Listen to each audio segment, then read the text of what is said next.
We are in the home stretch of the 2024 presidential campaign. There are only 28 days until November 5th, and students at UW-Madison are working hard to make sure everyone is registered and excited to vote. Thanks for being with us tonight. I'm Brandon Taylor. And I'm Amber Noggle. Political experts say no one person will change the outcome of the election, but say it's groups of people like students who could have an impact. New at 10, Grace Hodak joins us in studio. And Grace, this could really matter in such a tight race. UW-Madison professor Mike Wagner tells me if a bunch of out-of-state students decide to vote in Wisconsin, it would only change a few hundred or thousand votes. But he says that could have a huge effect, especially in an election where the result is likely to be within 1 percentage point.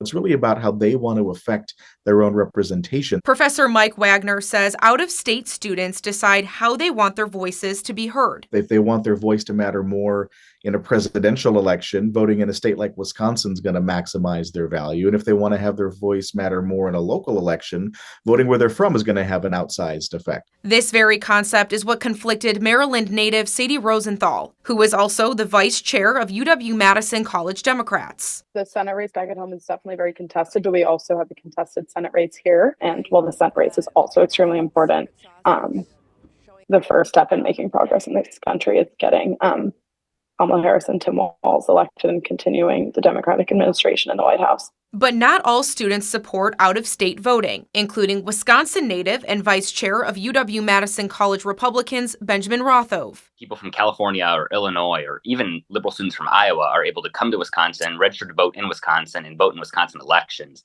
It's very difficult for Republican candidates to win in the Madison area, of course, but across the state, if the margin is just a few thousand votes, students make a difference. Of course, these students can only vote once in either Wisconsin or their home state. Wagner says registering to vote in Wisconsin is not a hard process, whether you're a student or not, which he says is not the case for every state, and that's why voter turnout here is much higher than in other places.